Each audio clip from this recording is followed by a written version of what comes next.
Hello વિદ્યાર્થી મિત્રો, તો આપણે વિદ્યુત રસાયણ વિજ્ઞાનમાં ઇન્ટ્રોડક્શન જોયું. એમાં આપણે એક પ્રયોગ જોયો હતો જેમાં સ્વયંસ્ફુરિત રેડોક્સ પ્રક્રિયા થાય છે અને ઉર્જા ઉત્પન્ન થાય છે, જે ઉર્જાને આપણે યુઝ કરી શક્યા નથી. અને ત્યારબાદ વૈજ્ઞાનિકોએ શું કર્યું કે એ ઉર્જાને યુઝ કરવા માટે એક અલગ કોષની રચના કરી, જેને આપણે વિદ્યુત રાસાયણિક કોષ કહીએ છીએ. તો આજે આપણે વિદ્યુત રાસાયણિક કોષ વિશે ભણીશું, જેમાં ઓક્સિડેશન અને રિડક્શન પ્રક્રિયા દ્વારા રાસાયણિક ઉર્જામાંથી આપણે વિદ્યુત ઉર્જા મેળવીશું. તો ચાલુ કરીએ. હું છું દિલીપ બારિયા. મારી YouTube ચેનલમાં તમારું હાર્દિક સ્વાગત કરું છું. આપણે હવે જોઈએ વિદ્યુત રાસાયણિક કોષ. મિત્રો, આ વિદ્યુત રાસાયણિક કોષને ગેલ્વેનિક અથવા વોલ્ટેઇક સેલ પણ કહે છે. બીજા બે નામ પણ યાદ રાખવાના છે. ગેલ્વેનિક અથવા વોલ્ટેઇક કોષ પણ કહેવાય છે. અને આ ગેલ્વેનિક કોષનું જ ઉદાહરણ આપણે આજે શીખીશું. એને આપણે કહીશું ડેનિયલ કોષ. તો આ ડેનિયલ કોષ શું છે? આ ગેલ્વેનિક કોષનું જ ઉદાહરણ છે. અને આ ગેલ્વેનિક અને વોલ્ટેઇક કોષ શું છે? તો આ વિદ્યુત રાસાયણિક કોષ છે, જે રાસાયણિક ઉર્જાનું વિદ્યુત ઉર્જામાં રૂપાંતર કરે છે. તો આપણે અહીંયા સિદ્ધાંત પણ યાદ રાખીશું. અહીંયા તમે ગેલ્વેનિક કોષ કહો અથવા ડેનિયલ કોષ કહો તો પણ ચાલશે. સિદ્ધાંત શું છે મિત્રો? અહીંયા રાસાયણિક ઉર્જાનું શેમાં રૂપાંતર થાય છે? વિદ્યુત ઉર્જામાં. ઉદાહરણની વાત કરું તો મિત્રો, આપણે અહીંયા જે મેં તમને એક્ઝામ્પલ આપીશ એ છે ઝિંક કોપર કોષ.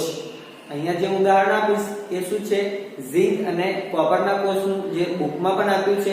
ત્યારબાદ મિત્રો, જ્યારે કોઈ વાર શું થાય કે અલગ એક્ઝામ્પલ પણ પૂછી લે, જેમ કે હું અહીંયા લઉં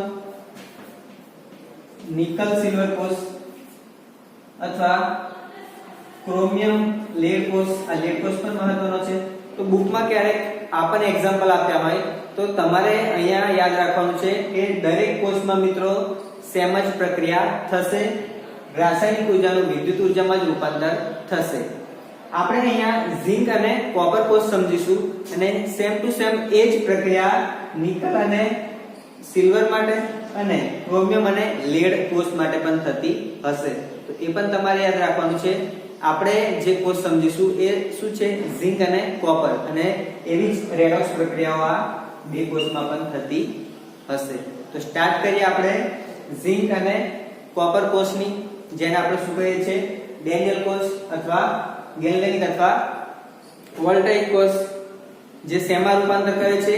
રાસાયણિક ઉર્જાનું વિદ્યુત ઉર્જામાં. એટલે કે અહીંયા આપણે હવે વિદ્યુત ઉર્જા મેળવીશું રાસાયણિક પ્રક્રિયા દ્વારા. જે આપણે એક એક્ઝામ્પલમાં ઇન્ટ્રોડક્શનમાં જોયું હતું કે સ્વયંસ્ફુરિત રેડોક્સ પ્રક્રિયા થાય છે અને એના લીધે જે ઉર્જા ઉત્પન્ન થઈ છે, અને એ જ ઉર્જાને આપણે અહીંયા શેમાં રૂપાંતરિત કરવાની છે? વિદ્યુત ઉર્જામાં, રેડોક્સ પ્રક્રિયા દ્વારા. તો ચાલુ કરીએ આપણે મસ્ત મજાનો ટોપિક વિદ્યુત રાસાયણિક કોષ, જેમાં આપણે ભણીશું ઝેડ એન્ડ કોપર કોષ. તો હવે મિત્રો, આપણે અહીંયા બે પાત્ર લઈશું.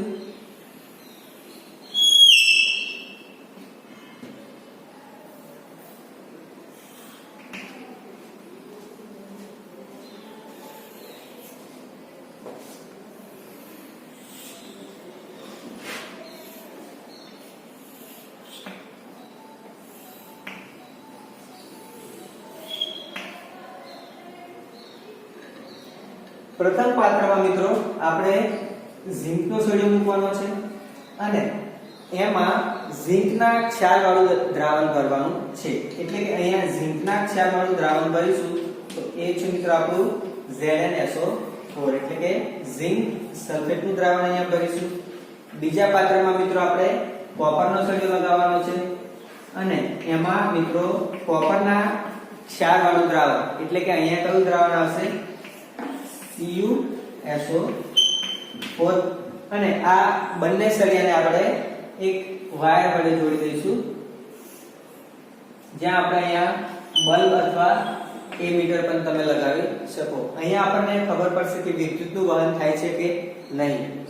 અને આ સર્કિટ કમ્પ્લીટ થઈ જાય ત્યારબાદ મિત્રો અહીંયા હવે આપણી પાસે શું છે, બે પાત્ર છે. બંને પાત્રમાં ઝીંકનો સળિયો મૂક્યો છે, એમાં શું છે ZnSO4, અને કોપરનો સળિયો મૂક્યો છે, એમાં શેનું દ્રાવણ છે CuSO4. હવે શું થશે, અહીંયા સ્વયંસ્ફુરિત રેડોક્સ પ્રક્રિયા થશે, એટલે કે ઓક્સિડેશન અને રિડક્શન પ્રક્રિયા ચાલુ થશે. તો એ કેવી રીતના થશે, તો મિત્રો અહીંયા ઝિંક છે એ ધીમે ધીમે હવે અહીંયા દ્રાવણમાં પીગળવાની શરૂઆત કરશે. એની આપમેળે દ્રાવણમાં જ્યારે ઝિંક પીગળશે તો અહીંયા દ્રાવણમાં મિત્રો Zn+2 આયન જોવા મળશે. અને Zn+2 આયન નીકળે છે, સાથે એની સાથે શું થશે, બે ઇલેક્ટ્રોન પણ છૂટા પડશે. તો આ બે ઇલેક્ટ્રોન છે મિત્રો અહીંયા સળિયા પર જમા થશે. ફરી શું થશે, Zn+2 આયન છૂટો પડશે, બે ઇલેક્ટ્રોન સળિયા પર જમા થશે. આમ અહીંયા જે પ્રક્રિયા થાય છે એ શું થાય છે, તો ઝિંક છે એ Zn+2 માં ફેરવાય છે અને બે ઇલેક્ટ્રોન છૂટા પડે છે. હવે આ કઈ પ્રક્રિયા થઈ મિત્રો, તો આપણે રેડોક્સ પ્રક્રિયામાં બે ઉદાહરણ જોયા હતા. તો આ ઝિંક શું કરે છે, અહીંયા ઇલેક્ટ્રોન ગુમાવે છે. ઇલેક્ટ્રોન ગુમાવે એ પ્રક્રિયાને આપણે શું કહીએ છીએ, ઓક્સિડેશન. તો અહીંયા ઝિંકનું શું થયું મિત્રો,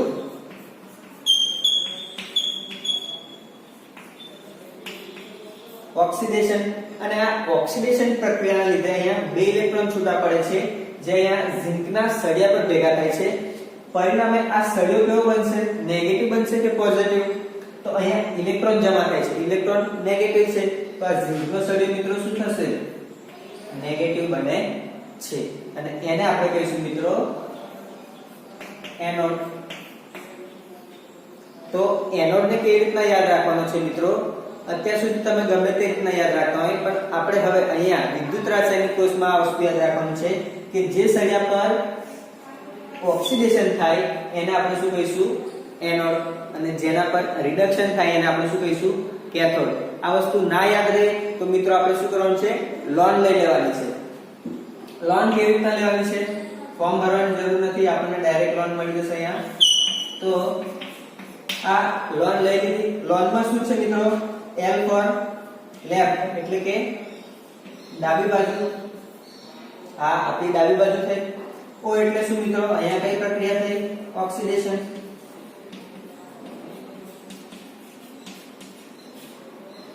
A એટલે મિત્રો તો એ સળિયાને આપણે શું કહીશું, એનોડ. અને એના પર કયો ચાર્જ આવે છે, નેગેટિવ, એટલે કે અહીંયા N ફોર નેગેટિવ.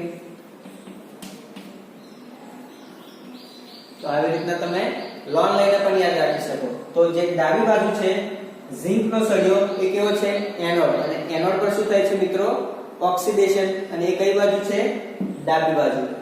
હવે આ સળિયો નેગેટિવ તો થઈ ગયો બે ઇલેક્ટ્રોનના લીધે. અહીંયા જેટલા પણ ઝિંક+2 આયન સોલ્યુશનમાં આવશે એટલા જ બે ઇલેક્ટ્રોન છૂટા પડે છે.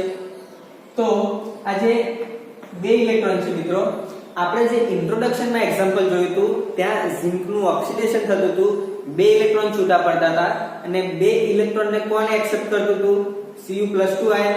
તો અહીંયા Cu+2 આયન છે નથી. તો હવે આ બે ઇલેક્ટ્રોન છે ક્યાં જશે, આપણે જે વાયર લગાવ્યો છે એ વાયર મારફતે, કારણ કે આ બાજુ આપણી પાસે હવે આ જે દ્રાવણ છે અહીંયા શું રહેલું છે, Cu+2 આયન દ્રાવણમાં છે. તો આ બે ઇલેક્ટ્રોન ક્યાં જશે મિત્રો, આ વાયર મારફતે આગળ સર્કિટમાં જશે, અને અહીંયા આમ આ બે ઇલેક્ટ્રોનનું વહન થશે. હવે અહીંયા Cu+2 આ બે ઇલેક્ટ્રોનનું સ્વાગત કરશે, વેલકમ. એટલે કે અહીંયા જેવા બે ઇલેક્ટ્રોન આવશે, આ બે ઇલેક્ટ્રોન સળિયા પર આવશે એટલે આ Cu+2 છે એ બે ઇલેક્ટ્રોનને પોતાની બાજુ ખેંચી લેશે, અને આ Cu+2 આયન છે એ અહીંયા ચોંટી જશે. ફરી શું થશે, બીજા બે ઇલેક્ટ્રોન આવશે, એને પણ અહીંયા રહેલો જે Cu+2 હશે એ કેચ કરી લેશે, અને ફરી Cu+2 ક્યાં જોવા મળશે આપણને, અહીંયા. તો આમ અહીંયા મિત્રો શું થશે, Cu+2 છે એ ઇલેક્ટ્રોન મેળવીને આ સળિયા ઉપર ચોંટવા લાગશે. તો દ્રાવણમાં રહેલો જે Cu+2 એ ક્યાં આવી જશે, સળિયા ઉપર જમા થશે બે ઇલેક્ટ્રોન લઈને. તો અહીંયા શું તમને જોવા મળશે કે કોપર શું થાય છે મિત્રો, જમા થાય છે, જ્યારે અહીંયા ઝીંક શું થાય છે, પીગળે છે. અને આ અહીંયા શું તમને જોવા મળે છે, રિડક્શન. કારણ કે રિડક્શન કેમ, ઇલેક્ટ્રોન મેળવે અને આપણે શું કહીએ છીએ, રિડક્શન. તો અહીંયા કઈ પ્રક્રિયા થશે મિત્રો, રિડક્શન. અને રિડક્શનમાં તમને શું જોવા મળશે કે જે દ્રાવણમાં રહેલો Cu+2 છે એ 2 ઇલેક્ટ્રોન લઈને શેમાં રૂપાંતર થાય છે, કોપરમાં. તો ખ્યાલ આવી ગયો, અહીંયા ઓક્સિડેશન અને અહીંયા રિડક્શન પ્રક્રિયા જોવા મળે છે. આપણે અહીંયા પણ યાદ રાખવું હોય તો આ ફોર્મ્યુલા યાદ રાખવાનું છે, RRCP. R એટલે રાઈટ, જમણી બાજુ, અને બીજો R એટલે રિડક્શન. તેના પર થાય છે, કેથોડ પર. કેથોડ કેવો છે મિત્રો, ધન. કેવો છે, પોઝિટિવ છે. તો આમ આપણો આજે કોપરનો સોલ્યુટ કેવો બનશે મિત્રો, પોઝિટિવ. અને એને આપણે શું કહીશું, કેથોડ. ખ્યાલ આવી ગયો. તો આ પ્રમાણે મિત્રો અહીંયા રેડોક્સ પ્રક્રિયા થશે. તો આપણે ટોટલ પ્રક્રિયા પણ જોઈ લઈએ કે આ રેડોક્સ પ્રક્રિયા કેવી રીતના થશે. તો આ તમે આઈ હોપ કે લખી લીધું હશે. તો અહીંયા મિત્રો ઓક્સિડેશનમાં તમને શું જોવા મળે છે, ઝિંક છે એ Zn+2 માં ફેરવાય છે, 2 ઇલેક્ટ્રોન છૂટા પડે છે. જ્યારે રિડક્શનમાં શું જોવા મળશે કે Cu+2 છે એ શું કરશે, ઝિંક દ્વારા 2 છૂટા પડેલા ઇલેક્ટ્રોનને મેળવી લેશે અને એ કોપરમાં ફેરવાય છે. તો આપણે અહીંયા હવે ટોટલ રેડોક્સ પ્રક્રિયા જોઈએ તો અહીંયા શું થશે, આ 2 ઇલેક્ટ્રોન કેન્સલ થઈ જશે અને આ ઝિંક અને કોપર છે તો અહીંયા શું લખાશે, ઝિંક અને અહીંયા Cu+2 gives અહીંયા શું આપણને મળે છે, Zn+2 Cu. ખ્યાલ આવી ગયો. તો અહીંયા આવી રીતના આ રેડોક્સ પ્રક્રિયા સ્વયંસ્ફુરિત થશે અને અહીંયા ઇલેક્ટ્રોનનું જે ટ્રાન્સફર થશે, ઇલેક્ટ્રોનનું ટ્રાન્સફર આ દિશામાં થશે અને એના લીધે જ મિત્રો આપણે ભૌતિક વિજ્ઞાનમાં આ વસ્તુ શીખી ગયા છે કે ઇલેક્ટ્રોનના વહનના લીધે શું થાય છે, વિદ્યુતનું વહન. તો હવે અહીંયા આ દિશામાં મિત્રો વિદ્યુતનું વહન થશે અને અહીંયા તમને આ એ મીટરમાં પણ જોવા મળશે અથવા તમે બલ્બ લગાવ્યો તો બલ્બ પણ સળગવા લાગશે. આમ મિત્રો અહીંયા આ રાસાયણિક પ્રક્રિયા દ્વારા આપણે અહીંયા વિદ્યુત ઉત્પન્ન કરી શકીએ છીએ. તો મિત્રો અહીંયા આપણે ઝિંક અને કોપરના જે કોષમાં જે રાસાયણિક પ્રક્રિયા દ્વારા આપણે વિદ્યુત ઉર્જા મેળવીએ છીએ એ જોયું. એને આપણે ફરી એકવાર રિવાઇઝ કરી લઈએ. જુઓ શું થાય છે, 2 પાત્ર છે. પહેલા પાત્રમાં આપણે શેનો સોડિયમ મૂક્યો છે, ઝિંકનો. બીજા પાત્રમાં આપણે શેનો સોડિયમ મૂક્યો છે મિત્રો, કોપરનો. પહેલા પાત્રમાં કયું દ્રાવણ ભરવામાં આવ્યું તો ZnSO4. બીજા પાત્રમાં કયું દ્રાવણ ભરવામાં આવ્યું છે મિત્રો, CuSO4. શું થશે ત્યારબાદ, આ બંને સળિયા છે એને આપણે શું કહીએ છીએ, ઇલેક્ટ્રોડ. એને આપણે વાયર વડે જોડ્યા છે. ત્યારબાદ સ્વયંસ્ફુરિત રેડોક્સ પ્રક્રિયા થશે અને અહીંયા ઝિંક પીગળશે જે Zn+2 આયન આપશે અને એ Zn+2 દ્રાવણમાં છૂટા પડશે. ઇલેક્ટ્રોન છૂટા પડે છે ક્યાં જમા થાય છે, સળિયા ઉપર. સળિયો પરિણામે કયો બને છે, નેગેટિવ, જેને આપણે શું કહીએ છીએ, એનોડ. અને આ ઇલેક્ટ્રોન એ કેથોડ બાજુ વહન કરશે અને કેથોડમાં અહીંયા જે દ્રાવણમાં રહેલા Cu+2 આયન છે એ આ ઇલેક્ટ્રોનને શું કરશે, કેચઅપ કરશે અને અહીંયા કોપર જમા થશે. અને અહીંયા કઈ પ્રક્રિયા થશે મિત્રો, રિડક્શન. જ્યારે અહીંયા કઈ પ્રક્રિયા થાય છે, ઓક્સિડેશન. એ પણ આપણે જોયું શોર્ટમાં કેવી રીતે યાદ રાખવાનું છે. તો ડાબી બાજુ ઓક્સિડેશન થાય છે એને આપણે શું કહીએ છીએ, એનોડ, અને એ કેવો હોય છે, નેગેટિવ. જમણી બાજુ રિડક્શન પ્રક્રિયા થાય છે એને આપણે શું કહીએ છીએ, કેથોડ, અને એ કેવો હોય છે મિત્રો, પોઝિટિવ. ત્યારબાદ આપણે કુલ રેડોક્સ પ્રક્રિયા પણ જોઈ. હવે અહીંયા શું થશે, વિદ્યુતનું વહન થશે. પરંતુ આજે વિદ્યુતનું વહન છે એ કન્ટિન્યુઅસ થતું નથી. થોડા સમય બાદ અહીંયા આપણને વિદ્યુત પ્રવાહ પસાર થતો જોવા મળશે, પરંતુ થોડા સમય બાદ આજે વિદ્યુત પ્રવાહ છે એ ત્યાં સ્ટોપ થઈ જાય છે. આજે કોષ છે એ કામ કરવાનું બંધ કરી દે છે. ખ્યાલ આવે છે કેમ? તો તમે જો અહીંયા હવે આપણી પાસે અહીંયા મિત્રો આ 2 અર્ધકોષ છે. આ આપણો આખો વિદ્યુત રાસાયણિક કોષ છે, જેમાં આ ભાગની વાત કરું એટલે કે આ ડાબી બાજુનો જે ભાગ છે એને આપણે અર્ધ કોષ કહીશું. તો આ ડાબી બાજુનો ભાગ શું છે મિત્રો? અર્ધ કોષ. અને આ જમણી બાજુનો ભાગ એ પણ શું છે મિત્રો? એક અર્ધ કોષ છે. અને આ બંને અર્ધ કોષ ભેગા થઈને એક આખો ફૂલ કોષ વિદ્યુત રાસાયણિક કોષની રચના કરે છે.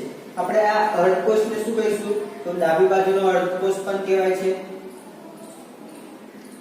અથવા એને એનોડ અર્ધ કોષ પણ કહીશું કારણ કે એનોડ છે, અથવા એને ઝિંક અર્ધ કોષ પણ કહી શકાય. એવી રીતના આ જે જમણી બાજુ છે અર્ધ કોષ, એને આપણે જમણી બાજુનો અર્ધ કોષ કહી શકાય, અથવા કોપર અર્ધ કોષ અથવા કેથોડ અર્ધ કોષ પણ કહી શકાય. ખ્યાલ આવી ગયો? તો હવે અહીંયા શું થશે? થોડા સમય બાદ વિદ્યુત પ્રવાહ છે એ વહન થતું નથી. અને આ કેમ થાય છે? તો હવે તમે મિત્રો અહીંયા જુઓ કે અહીંયા શું થાય છે? ઝિંક નું શું થાય છે? ઝિંક પીગળે છે, એનું ઓક્સિડેશન થાય છે એટલે ઝિંક અહીંયા પીગળે છે. અને આ ઝિંક જેટલો પણ દ્રાવણમાં પીગળે છે તો આ દ્રાવણ કેવું બનશે? દ્રાવણમાં શું આવે છે? ઝિંક +2. એટલે કે જેટલો પણ ઝિંક +2 દ્રાવણમાં આવશે, પરિણામે આ જે દ્રાવણ ઝિંક +2 એમ થઈને પ્લસ ચાર્જ વાળું બની જશે. ખ્યાલ આવે છે? તો આ દ્રાવણ જે ZnSO4 નું દ્રાવણ છે મિત્રો, એ પોઝિટિવ ચાર્જ વાળું બની જાય છે. અને અહીંયા આપણે શું જોયું? તો અહીંયા રહેલો જે દ્રાવણમાં રહેલા Cu+2 છે, આ Cu+2 શું કરે છે? ઇલેક્ટ્રોનને સ્વીકારીને એ કોપરમાં પરિણમે છે. પરિણામે અહીંયા જેટલા પણ Cu+2 છે એ ઓછા થતા જાય છે. અહીંયા જેટલા પણ Cu+2 હશે બધા ઇલેક્ટ્રોન લઈ લઈને કોપરમાં રૂપાંતરિત થઈ જાય છે. પરિણામે અહીંયા પોઝિટિવ ચાર્જ રહેતો નથી. અને બાકી જે SO4 છે એ અહીંયા SO4 આ SO4 આયનનું પ્રમાણ અહીંયા વધી જાય છે. ખ્યાલ આવે છે? પરિણામે SO4 છે એટલે આ જે દ્રાવણ છે મિત્રો એ કેવું બનશે? નેગેટિવ ચાર્જ વાળું દ્રાવણ બને છે. કેમ થયું? ખબર પડી? અહીંયા શું થાય છે? તો અહીંયા શું છે? ZnSO4 નું સોલ્યુશન છે, જેમાં આપણે સૌ પહેલા તો ઝિંક અને SO4 છે એ બંનેનું પ્રમાણ સરખું હશે. પરંતુ જ્યારે રાસાયણિક પ્રક્રિયા થઈ જાય છે તો આ દ્રાવણમાં શું આવી જાય છે મિત્રો? Zn+2 ion. અને આ Zn+2 આયન વધી જાય છે અને આ SO4 આયન છે મિત્રો એ ઓછા થઈ જાય છે. પરિણામે આ જે Zn+2 ના લીધે દ્રાવણ કેવું બની જાય છે? પોઝિટિવ ચાર્જ વાળું. જ્યારે અહીંયા કોપર શું કરે છે? ઇલેક્ટ્રોન, આ Cu+2 છે ઇલેક્ટ્રોનને લઈને કોપરમાં પરિણમે છે. પરિણામે અહીંયા જેટલા પણ Cu+2 હશે એ બધા દૂર થતા જાય છે. તો અહીંયા પ્રમાણ કોણ વધશે? SO4 નું. તો અહીંયા આપણે આ વસ્તુ યાદ રાખવાનું છે કે જે Cu+2 છે એ ઓછા થઈ જાય છે અને એની કમ્પેરિઝનમાં SO4 એટલે કે આ માઈનસ ચાર્જ વાળું દ્રાવણ બને છે. માઈનસ ચાર્જ વાળું દ્રાવણ બને છે અને એટલા માટે હવે અહીંયા વિદ્યુતીય તટસ્થતા જળવાતી નથી. આ બાજુનું દ્રાવણ છે મિત્રો એ આખું પોઝિટિવ બની જાય છે અને આ બાજુનું દ્રાવણ મિત્રો આખું નેગેટિવ બની જાય છે. હવે આ દ્રાવણ આખું કેવું થઈ ગયું? પોઝિટિવ પ્લસ વાળું થઈ ગયું. અને આ આખું દ્રાવણ કેવું થઈ ગયું મિત્રો? નેગેટિવ ચાર્જ વાળું. તો હવે શું થશે કે જ્યારે ઝિંક પીગળશે અને ઇલેક્ટ્રોન છૂટા પડશે, હવે ઇલેક્ટ્રોન ક્યાં જાય છે? આમ કેથોડ બાજુ. પરંતુ દ્રાવણ કેવું છે? પોઝિટિવ ચાર્જ વાળું. હવે આ પોઝિટિવ ચાર્જના લીધે આ ઇલેક્ટ્રોનને જવા દેશે નહીં. જેટલા પણ ઇલેક્ટ્રોન જવાની કોશિશ કરશે એને શું કરશે? આ પોઝિટિવ દ્રાવણ છે એ એને પકડી રાખશે અને આ ઇલેક્ટ્રોનને જવા દેશે નહીં. ખ્યાલ આવી ગયો? અને આ બાજુ પણ હવે અહીંયા જે ઇલેક્ટ્રોન બાય ચાન્સ આવી પણ ગયા તો શું થશે? આ દ્રાવણ કેવું છે? નેગેટિવ ચાર્જ વાળું. અને નેગેટિવ ચાર્જ વાળું દ્રાવણ છે એટલા માટે હવે જો અહીંયા બીજો નેગેટિવ ચાર્જ, ઇલેક્ટ્રોનનો નેગેટિવ ચાર્જ આવશે તો એને આવવા દેશે નહીં. આ બાજુથી ઇલેક્ટ્રોનને જવા નહીં દે અને આ બાજુ ઇલેક્ટ્રોનને આવવા નહીં દે. ટૂંકમાં શું થશે કે આખો કોષ છે એ કાર્ય કરવાનું બંધ કરી દેશે. કારણ કે અહીંયા શું તમને જોવા મળ્યું, એની વિદ્યુતીય તટસ્થતા જે પ્લસ અને માઈનસ છે અહીંયા જળવાઈ રહેતા નથી અને એટલા માટે જ આ કોષ ત્યાં બંધ પડી જશે. બેટરી છે આપણી કામ કરવાનું બંધ કરી દેશે. ખ્યાલ આવી ગયો? તો હવે આ બેટરીને આપણે જો સતત ચાલુ રાખવી હોય તો શું કરવું પડે? કંઈક સોલ્યુશન તો જોઈએ, કારણ કે હવે તો આ કોષ છે એ કામ કરવાનું બંધ કરી દીધું છે. તો એના માટે સોલ્યુશન શું છે? તો એના માટે મિત્રો આવે છે સાલ્ટ બ્રિજ. હવે આ સાલ્ટ બ્રિજ શું છે એ પણ આપણે માહિતી મેળવી લઈએ. તો હવે આ સાલ્ટ બ્રિજ અથવા સોલ્ટ બ્રિજ, જેને આપણે ગુજરાતીમાં ક્ષાર સેતુ કહીએ છીએ, તો એ લગાવવો પડશે. તો આ ક્ષાર સેતુ શું છે? તો એ મિત્રો આ ઊંધા યુ આકારની એક નળી છે. મતલબ આપણે જે યુ આકાર છે એને આપણે ઊંધો યુ આકાર કરીએ તો એવી એક નળી અહીંયા જો લગાવી દઈએ અને આ નળીમાં આપણે કોઈ નિષ્ક્રિય, જે વધારે પ્રક્રિયા ના કરી શકે એવું કોઈ સોલ્યુશન ભરવાનું છે. તો એમાં જે નિષ્ક્રિય વિદ્યુત વિભાજ્ય જેને કહેવામાં આવે છે એ ભરવામાં આવશે. તો આ શું છે મિત્રો? ક્ષાર સેતુ. આ ક્ષાર સેતુ કેમ જોડવામાં આવે છે? તો અહીંયા વિદ્યુતીય તટસ્થતા જળવાતી નથી એટલા માટે. તો ક્ષાર સેતુમાં મિત્રો મેં વાત કરી એમ નિષ્ક્રિય વિદ્યુત વિભાજ્ય, નિષ્ક્રિય વિદ્યુત વિભાજ્ય વાળું દ્રાવણ અંદર ભરવામાં આવે છે. તો આ કયા દ્રાવણ ભરવામાં આવે છે? તો એમાં મિત્રો જે અગર અગર પાવડર છે, આપણે અગર અગર સોલ્યુશન કહીએ છીએ, તો એ અગર અગરમાં બનાવેલું KCl અથવા KNO3 અથવા NaNO3, તો આ દ્રાવણ ભરવામાં આવે છે. આપણે એ પણ એક્ઝામ્પલ પણ યાદ રાખવાના છે. KCl, KNO3 અથવા NaNO3 અને આ જે દ્રાવણ છે મિત્રો અગર અગરમાં, એટલે કે એક જેલી સ્વરૂપે, આપણે જે જેલી ચોકલેટ ખાઈએ છીએ એ પ્રકારે એક જેલી ફોર્મમાં આ દ્રાવણ અહીંયા ભરવામાં આવશે. અને આ ક્ષાર સેતુનું કાર્ય શું છે? તો એ શું કરશે? હવે અહીંયા જે દ્રાવણ છે મિત્રો કેવું બને છે? પોઝિટિવ ચાર્જ વાળું. તો આપણે ફોર એક્ઝામ્પલ અહીંયા KCl ભર્યું હશે. આ જે નળી છે અહીંયા રૂ વડે પણ આપણે એને ઢાંકી દેવાની છે. તો આ દ્રાવણ મિત્રો કેવું બને છે? હવે પોઝિટિવ ચાર્જ વાળું.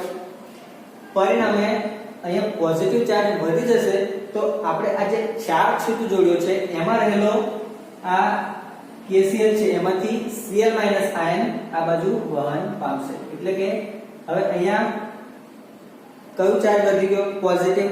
તો અહીંયા આજે આપણે ક્ષાર સેતુમાં જે નિષ્ક્રિય વિદ્યુત વિભાજ્ય કર્યું છે એમાંથી આપણી પાસે અહીંયા Cl- આયન આવશે અને અહીંયા છે એ વિદ્યુતીય તટસ્થતા એની જળવાઈ રહેશે. અને એવી જ રીતના મિત્રો આ બાજુ કયું દ્રાવણ બને છે? તો નેગેટિવ ચાર્જ વાળું દ્રાવણ બને છે. પરિણામે આજે આખું નેગેટિવ ચાર્જ વાળું દ્રાવણ છે ત્યાં મિત્રો હવે શું આવશે? K+, એટલે કે પોઝિટિવ ચાર્જ. તો અહીંયા આમ આ દ્રાવણમાં K+ પોઝિટિવ ચાર્જ વાળું દ્રાવણ બને છે. અને આમ અહીંયા ફરી શું થશે? સાલ્ટ બ્રિજ જ્યારે જોડીશું તો આ ક્ષાર સેતુના લીધે અહીંયા Cl- આયન આવશે અને અહીંયા K+ આયન આવશે અને પરિણામે છે મિત્રો એની વિદ્યુતીય તટસ્થતા જળવાઈ રહે છે. પહેલા જળવાતી નથી, પરંતુ જ્યારે ક્ષાર સેતુ જોડવામાં આવ્યો તો ક્ષાર સેતુનું કાર્ય શું છે મિત્રો? એ વિદ્યુતીય તટસ્થતા જાળવી રાખે છે.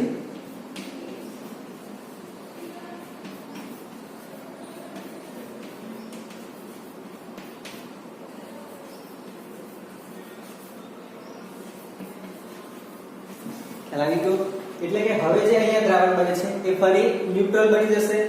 આ બાજુનું દ્રાવણ જે માઈનસ હતું એ પણ હવે શું થઈ જશે? ત્યાં પ્લસ આયન આવી જવાથી એ પણ ન્યુટ્રલ બની જશે અને પરિણામે આપણો જે કોષ છે એ ફરી અહીંયા ઝિંક પીગળશે. એટલે ઇલેક્ટ્રોન જે નવા ઉત્પન્ન થશે એ ફરી અહીંયા વહેવાનું ચાલુ કરશે અને ફરી વિદ્યુત પ્રવાહ સતત વહેતો રહેશે. તો આ ક્ષાર સેતુ અહીંયા એક ખૂબ જ અગત્યનો ભાગ છે. આપણે અહીંયા ક્ષાર સેતુમાં શું યાદ રાખવાનું છે? તો એક ઊંધા યુ આકારની નળી છે જેમાં નિષ્ક્રિય વિદ્યુત વિભાજ્ય દ્રાવણ ભરવામાં આવે છે. અને કયા કયા દ્રાવણ છે? ACl, NaNO3, KNO3 અને NaCl માં ભરવામાં આવે છે. અગર અગરમાં અથવા એક જેલી સ્વરૂપે ભરવામાં આવે છે. અને એનું કાર્ય શું છે? એ વિદ્યુતીય તટસ્થતા જાળવી રાખે છે અને કોષ આમ સતત કાર્યરત રહેશે. તો આ હતું આપણા આખા આજે વિદ્યુત રાસાયણિક કોષ, જેને આપણે અહીંયા એક્ઝામ્પલ કોનું આપ્યું હતું મેં? ઝિંક અને કોપર કોષ. તો આ આખો આપણો વિદ્યુત રાસાયણિક કોષ છે મિત્રો. આ યાદ રાખવાનો છે, આપણે ગોખવાની જરૂર નથી, એને વ્યવસ્થિત રીતે સમજી લેવાની છે. આખી કાર્ય પદ્ધતિ, એમાં કઈ પ્રક્રિયા થાય છે, વિદ્યુત પ્રવાહ કેવી રીતના વહન થાય છે, ઇલેક્ટ્રોનનું વહન કેવી રીતના થાય છે અને ક્ષાર ક્ષેત્રનું કાર્ય શું છે. તો આટલું અત્યાર સુધી જોઈએ. ત્યારબાદ નેક્સ્ટ આપણે એમાં જે પોટેન્શિયલ કેવી રીતના એનો મપાય છે એના વિશે પણ માહિતી મેળવીશું.